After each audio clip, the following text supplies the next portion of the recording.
नमस्कार. Doctor Shri the Deshmukh लिखित पंचदशी भावदर्शन हा ग्रंथ आपण वाचत आहोत. ब्रह्मानंदे योगानंद या प्रकरणातला पुढचा भाग आज आपण वाचायला घेतो आहोत. निर्निमित्त विषयरहित सुखाबद्दल आता सांगत आहेत. आता ही चर्चा पुरे. ज्या ज्यावेळी विषय नसताना सुख असते त्यावेळी ते मागून पुढे चालू राहून अल्पकाळ टिकणारे ब्रह्मसुख असते.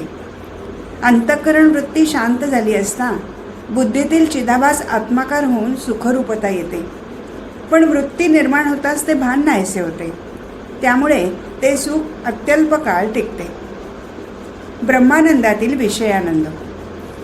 अपेक्षित विषय लाभून त्यांची इच्छा शांत झाली असता मन अंतर्मुख झाल्याने त्यात आनंदाचे प्रतिबिंब पडते. त्याला विषयानंद असे म्हणतात. विषयप्राप्तीमुळे अंतःकरण शांत झाल्यावर त्यातील चिदाभास अत्यल्प काळ आत्माकार होऊन आत्मसुख मिळते. हे आत्मसुख विषयाच्या निमित्ताने मिळते. त्यामुळे हाच ब्रह्मानंदातील विषयानंद होय. आनंद केवळ 3 प्रकारचा असतो. ब्रह्मानंद, वासनानंद व विषयानंद या 3 शिवाय या जगात कोणताही आनंद नाही. यापूर्वी व यानंतरही विद्यानंद, मुखानंद, आत्मानंद, योगानंद, अद्वैतानंद ही नावे देखील या 3 आनंदाशिवाय उल्लेखलेली दिसतात. पण ह्याच आनंदांना ती वेगळी नावे दिलेली आहेत.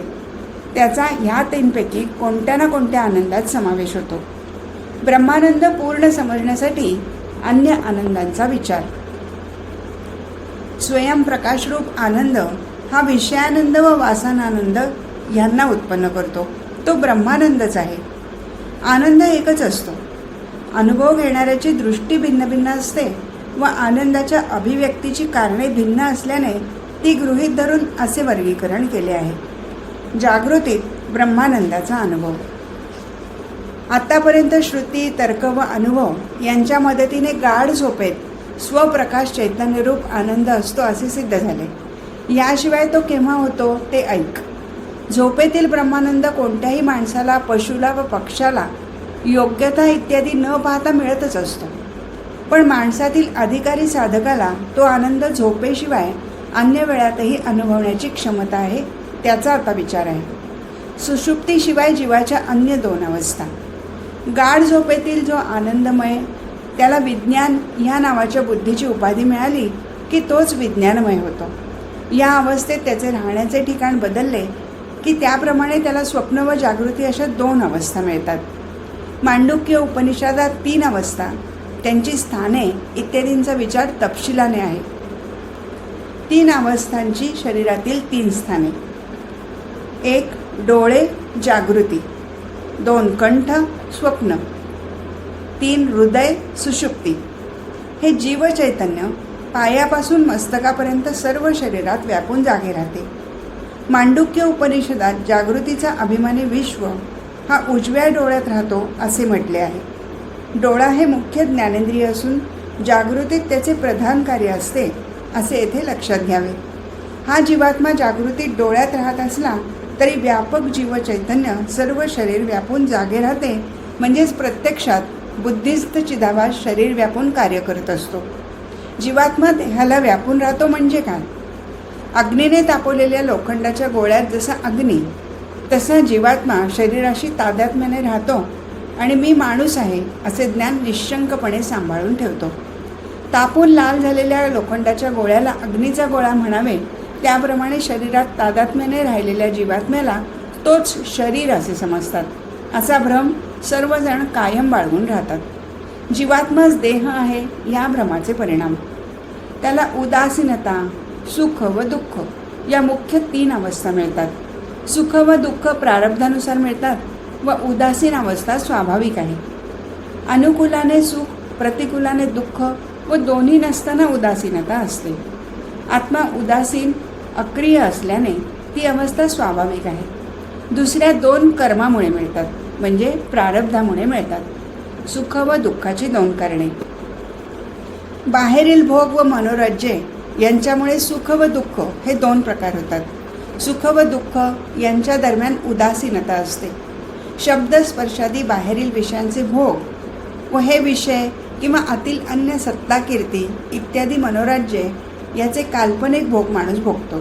सुख व दुःख यांच्या संधीत समस्थिती असताना उदासीनता असते. उदासीनतेमधील आनंद निजानंद होय. आता मला कोणतीच काळजी नाही, मी सुखाने स्वस्थ आहे असे म्हणणारे लोक उदासीनतेमध्ये असणारा निजानंदच सांगतात. जैसे जीवा ब्रह्मत्व आहे संकल्प लोपी. ज्ञानेश्वरी. या ज्ञानदेवांच्या उक्तीनुसार तृप्त व चिंतारहित माणूस संकल्पशून्य झाल्याने उदासीन बनून आत्मानंदात राहतो. संकल्पलोप झाल्यावर मी ब्रह्म आहे हे अनुसंधान साधणे सोपे जाते व जीव ब्रह्मरूप होऊन मुख्य आनंद मिळवू शकतो. वासना गेल्याने होणारा संकल्पशून्यतेचा हा आनंद मुख्य नसून ती त्या आनंदाची पूर्वस्थिती आहे किंवा पुसटशी प्रभा आहे. वासना म्हणजे आत्मानंदाचा भ्रम. आता कारण. मी आहे या सामान्य अहंकाराने आत्मा झाकलेला असल्याने हा मुख्य आत्मानंद नाही, तर त्याची पुसटशी प्रभा आहे. मी देवदत्त हा विशेष अहंकार असून मी आहे हा देहाला धरून असलेला सामान्य अहंकार आहे. म्हणून आत्मानंद या अहंकाराने आच्छादित आहे. दुय्यम आहे, मुख्य नाही. वासना या शब्दाचे अनेक अर्थ. 1. स्मृतिजन्य ज्ञान. 2. मागील सत्कर्म किंवा पापकर्माचा मनावर नकळत होणारा संस्कार. 3. कल्पना किंवा कल्पनेची भरारी. 4. भ्रम किंवा अज्ञान. 5. इच्छा, प्रवृत्ती, अपेक्षा. 6. आवड, आधारयुक्त मान. 7. सुगंधित करणे. 8. पुरावा, प्रयोग करून दाखवणे असे होतात. वरील अर्थापैकी येथे वासना या शब्दाचा आत्मानंदाचा भ्रम किंवा तिकडे असणारी प्रवृत्ती असे दोन्ही अर्थ घेता येतील. याविषयी उदाहरण. थंड पाण्याने भरलेल्या भांड्याला बाहेरून स्पर्श केल्यावर अनुभवाला येणारा त्याचा थंडपणा हा खुद्द पाणी नाही, तर तो पाण्याचा गुण आहे. पण त्यावरून पाण्याचे अस्तित्व कळते. हे उदाहरण वरील अर्थापैकी पुसटशी प्रभा, भ्रम, पुरावा इत्यादी अर्थाशी जुळणारे आहे. येथे भांड्याला स्पर्श केल्याने पाण्याच्या गुणधर्माचा पुसटसा अंदाज येतो. तसाच संकल्प लोप व अहंकाराचा विसर पडू लागला की बुद्धिवृत्ती अधिकाधिक सूक्ष्म होत जाऊन त्या निजानंदाला पुसटसा स्पर्श करते. प्रदीर्घ साधनेच्या अनुभवावरून वरील आनंदाची कल्पना करता येते. विचार व ध्यानादी अभ्यासाने जसजसा अहंकाराचा विसर पडतो तसतसा सूक्ष्मदृष्टी झाल्याने येणारा निजानंद अनुभवाला येतो. उदासीनतेमधील आनंदावरून निजानंदाचा अंदाज करता येतो. सातत्याने चिंतन आणि ध्यान चालू ठेवले असता अहंकारालय होतो आणि दृष्टी सूक्ष्म होते. त्यानुसार हा निजानंद अनुभवाला येतो. बुद्धीच्या सूक्ष्मतेची परिसीमा. अहंकाराचे सर्वांगाने विस्मरण झाल्यावर तो अत्यंत सूक्ष्म होतो. संपूर्ण अंतःकरण लीन झाले नसल्याने झोप लागत नाही व देहाचा तोलही जात नाही, बैठक मोडत नाही. अंतःकरण असे ध्येयात क्षणभर तरी लीन होण्याच्या अवस्थेलाच ध्यान म्हणतात.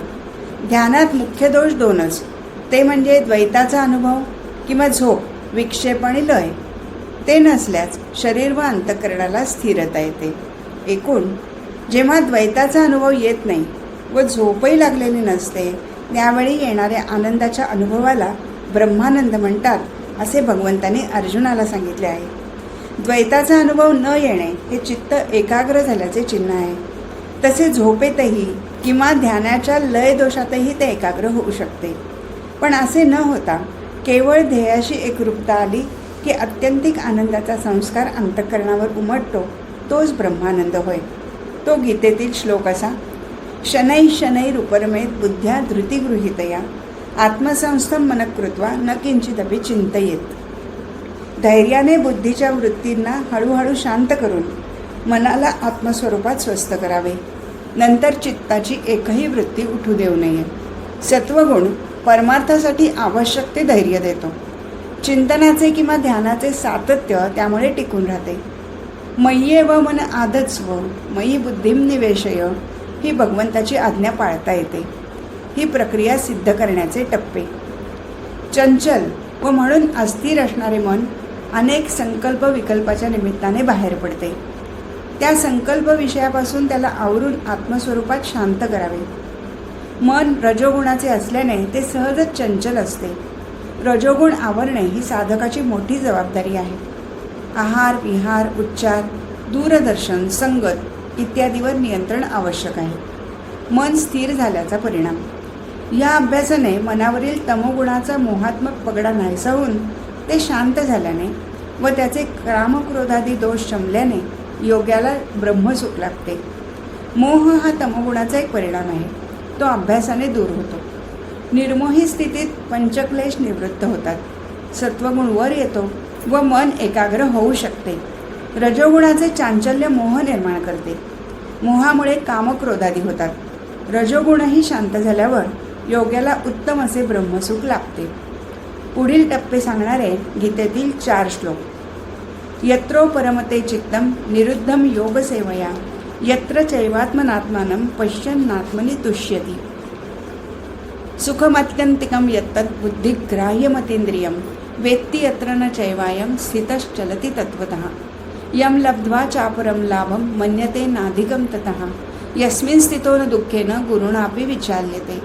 तं विद्यात् दुःखसंयोगो वियोगं योगसंज्ञितं स निश्चयेन योक्तव्यो योगो निर्विण्णचेतसा. ज्या अवस्थेमध्ये योगाच्या अभ्यासाने निरुद्ध झालेले चित्त शांत होते व ज्या अवस्थेत ध्यानामुळे सूक्ष्म झालेली बुद्धी आत्मरूपात विलीन होते, त्या अवस्थेत तो योगी सच्चिदानंद घन परमात्म्यातच संतुष्ट होऊन राहतो. इंद्रियांना न कळणारे, सूक्ष्म बुद्धिवृत्तीला जाणवणारे असे जे अपार सुख आहे, त्याचा ज्या अवस्थेत अनुभव येतो त्या अवस्थेत स्थिर झालेला योगी त्या स्वरूपापासून ढळत नाही. जो लाभ झाल्यावर अधिक दुसरा कोणताच लाभ नाही असे मानणारा तो ज्या अवस्थेत स्थिर होतो, त्या डोंगराएवढ्या दुःखाने सुद्धा विचलित होत नाही. त्या दुःखाच्या संयोगाच्या म्हणजे प्राप्तीच्या वियोगाला विचलित न होण्याला योग असे म्हणावे. त्या योगाचा चित्ताने निर्धारपूर्वक अभ्यास करावा. ध्यानयोग किंवा आत्मसंयम योग ह्या नावाने असलेल्या गीतेतील 6व्या अध्यायातील हे 20 ते 23 क्रमांकाचे श्लोक शब्दशः येथे घेतले आहेत. कारणासह सर्व दुःखे नाहीशी होणे व परमानंदाची प्राप्ती होणे हे परमार्थशास्त्राचे एकमेव उद्दिष्ट आहे. बाकी सर्व संवादी व विसंवादी पसारा आहे. दुःख हे आगंतुक असून सुख हे जीवाचे म्हणजे माणसाचे मूळ स्वरूप आहे. हा शांकर अद्वैत मताचा ठाम सिद्धांत आहे. तो नजरेआड केल्यास केलेला अभ्यास दिशाहीन होतो. शांती, तृप्ती, समाधान, निर्भयता, आनंद, निस्पृहता, असंगत्व इत्यादी शब्द मोक्षशास्त्रातील परवलीचे शब्द आहेत. साधकाला हे गुण प्रथम प्रयत्नपूर्वक सांभाळावे लागतात व नंतर मोक्षस्थितीत त्यांना सहजता येते. त्यांच्याशिवाय मोक्षाच्या दरवाजात प्रवेशच मिळत नाही. त्यासाठी गुरूंनी दिलेली साधना प्रसन्न चित्ताने, श्रद्धा व निर्धाराने तसेच अनासक्त वृत्तीने करावी. विषयाचा थोडक्यात सारांश. निष्पाप योगी या रीतीने अंतःकरण वृत्ती सतत आत्मस्वरूपात स्थिर करीत ब्रह्मानुभवरूप आनंदाचा सहजतेने अनुभव घेतो. चित्तवृत्ती निरोधाच्या अभ्यासाने मन निष्पाप झाल्याने ते शुद्ध होते व साधकाच्या स्वाधीन झाल्याने आत्मस्वरूपात स्थिर करण्यात अनुकूल होते. प्रयत्नांच्या सातत्याने फळ मिळते. गवताच्या गाडीच्या टोकाने समुद्राचे पाणी थेंबाथेंबाने उपसण्याला न कंटाळता ते उपसावे. त्याप्रमाणे न कंटाळता मनाचा निग्रह केल्यास योग सिद्ध होतो. येथे प्रयत्नांचे सातत्य सांगायचे आहे. दुसऱ्या महायुद्ध प्रसंगी सर विन्स्टन चर्चिल व प्रेसिडेंट रूझवेल्ट यांची समुद्राच्या काठी भेट झाली असता श्री चर्चिल यांनी इंग्लंडच्या युद्ध प्रयत्नांची पराकाष्ठा सातत्याने चालू असल्याचे रूझवेल्ट यांना दाखवण्यासाठी हा प्रयोग केला होता. सन 1945. वेदामध्ये समाधी सुखाचा उल्लेख आहे. यजुर्वेदातील मैत्रायणीय या शाखेत शाकायन्य नावाच्या ऋषीने त्याला शिष्यभावाने शरण आलेल्या बृहद्रथ नावाच्या राजर्षीला प्रथम समाधीची साधना सांगून ब्रह्मसुखाचे स्वरूप सांगितले. ही साधना अत्यंत प्राचीन आहे हे सांगण्यासाठी वेदातील कथा सांगितली आहे. चित्त शांतीला दृष्टांत. इंधन संपलेला अग्नी ज्याप्रमाणे त्याचा तोच विझतो, त्याप्रमाणे वृत्ती शांत झाल्यावर चित्तही स्वतःच्या कारणात म्हणजे ब्रह्मसुखात शांत होते. अग्नीचे इंधन संपले की तो त्याच्या मूळ तेजामध्ये लीन होतो. जाळ, रंग, उष्णता इत्यादी काही उरत नाही. इंधनाद्वारा प्रकट झालेला अग्नी मूळ तेजतत्वात लीन होऊन राहतो. त्याप्रमाणे वृत्ती आवरल्यानंतर चित्तही आपल्या मूळ सत्मध्ये लीन होते. तेच त्याचे स्वरूप आहे. चित्ताचे अवधारण, विषयाकार होणे इत्यादी थांबते. केवळ सत्व मात्र उठते. पुढे काय होते?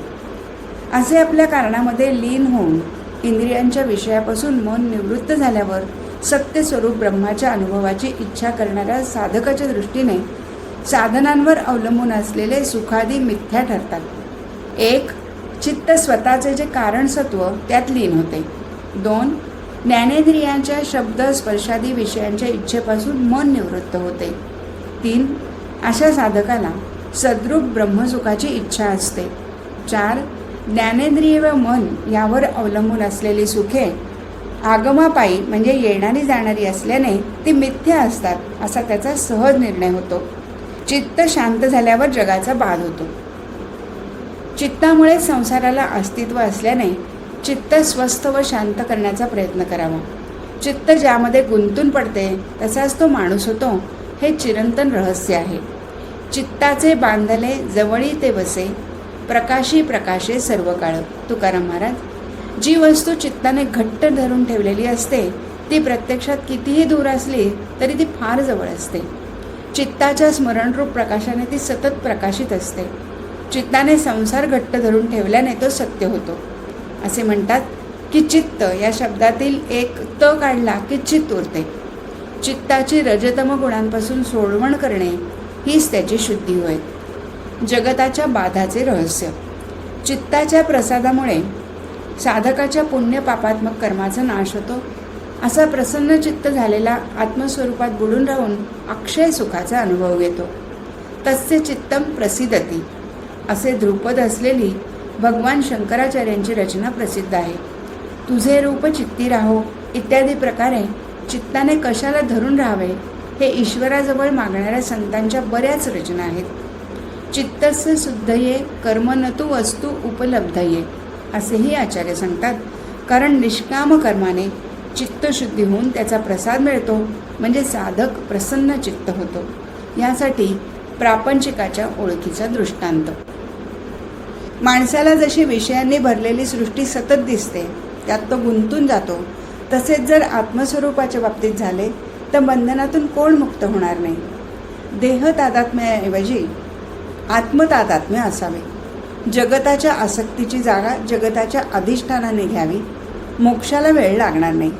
मोक्षाच्या दृष्टीने मनाचे 2 प्रकार, शुद्ध व अशुद्ध असे मनाचे 2 प्रकार सांगितले आहेत. मनाचा कामनेशी संबंध आला की ते अशुद्ध होते.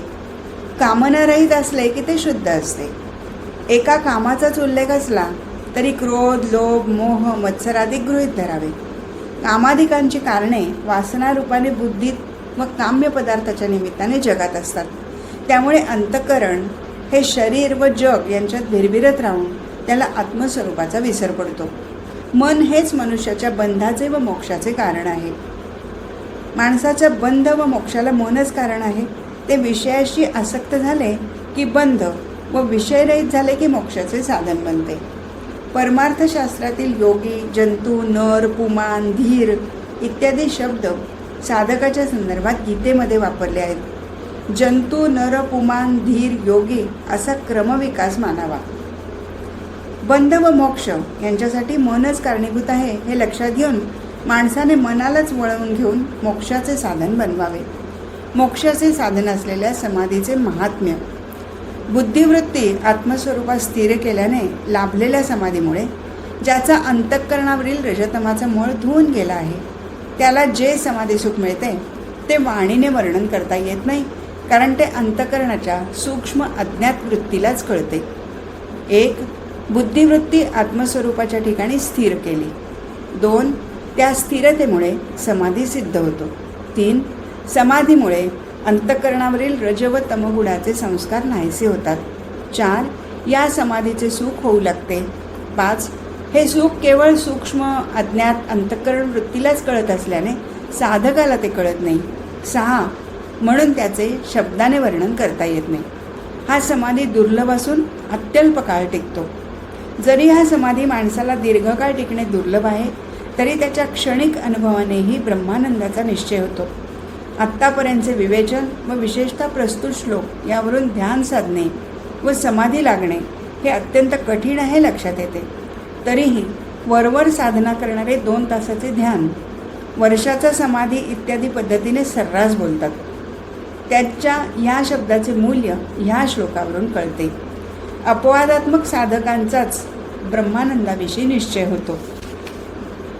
ज्या श्रद्धावंताला समाधीचा छंद किंवा नाद किंवा व्यसन लागते व त्यामुळे क्षणिक समाधीतही ज्याचा ब्रह्मानंदाचा अनुभवात्मक निश्चय होतो, पुढे तो प्रत्येक वेळी समाधीत आनंद आहे असा विश्वास बाळगतो. अनुभव हीच खात्री हा व्यवहारातील नियम येथेही लागू पडतो. त्यासाठी श्री ज्ञानदेव यया आठा पहारा माझारी मोटके निमेषभरी देतू जाये असे म्हणतात. अस्सल मद्यपी जसा त्या व्यसनापायी रात्रंदिवस मद्यपान करतो, त्याप्रमाणे समाधीचे व्यसन लागलेला रात्री दिवस न म्हणता उपासिती या ज्ञानदेवाच्या उक्तीप्रमाणे असतो. अशा अनुभवाचा एक परिणाम. अशा प्रकारे समाधी सुखाची चटक लागलेल्या साधकाला मनाच्या उदासीन अवस्थेत रेंगाळणारा आनंदही नकोसा वाटून हा मुख्य आनंद हवासा वाटतो. शांत संकल्परहित चित्ताचा एक आनंद असतो. त्यावरून मुख्य आनंदाची कल्पना येऊ शकते. साधकाला एकदा समाधीसुख लाभले की त्याची चटक लागते व अखंड मुख्य आत्मानंदच हवासा वाटू लागतो. यासाठी व्यवहारातील दृष्टांत.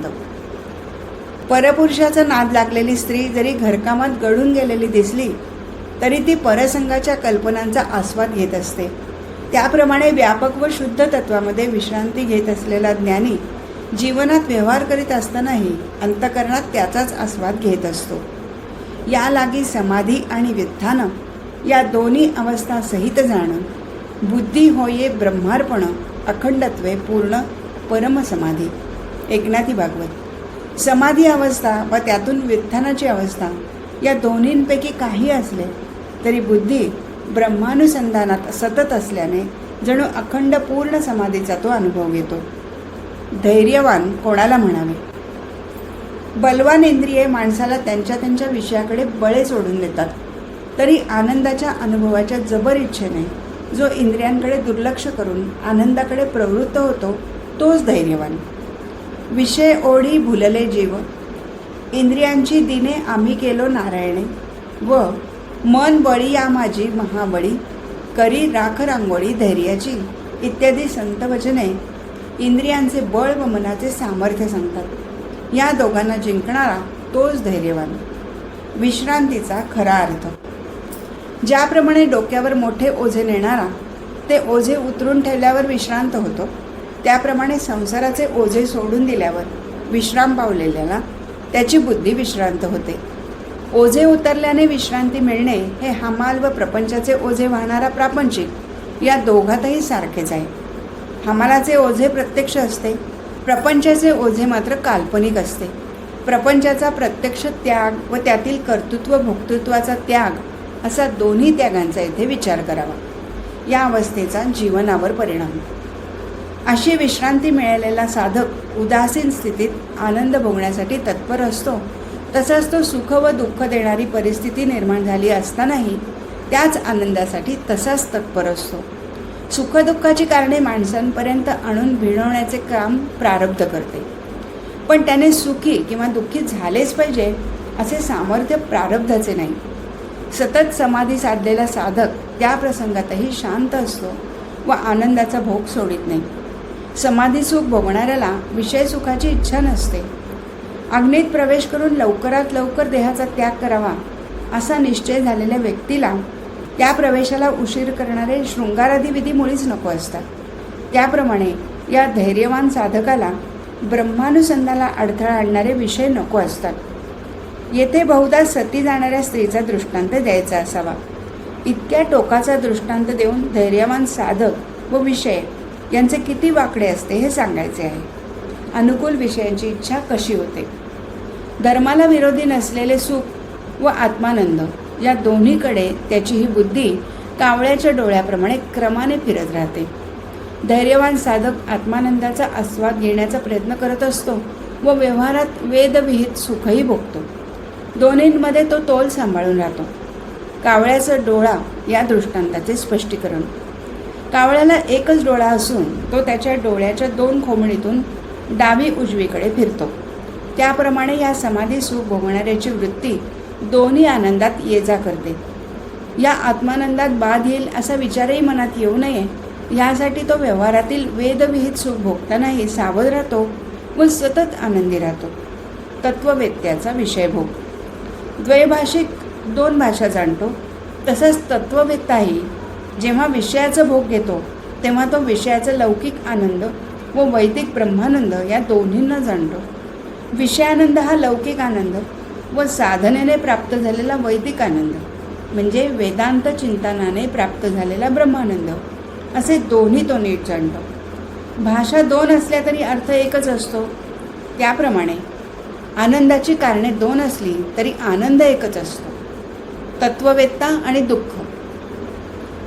गंगेच्या पाण्यात अर्धे शरीर बुडवून उभे राहिलेल्याला ज्याप्रमाणे थंड व उष्ण याचे ज्ञान होते त्याप्रमाणे दुःखाचा प्रसंग असूनही याला दोन्ही प्रकारचे ज्ञान असल्यामुळे पूर्वीप्रमाणे विषाद होत नाही.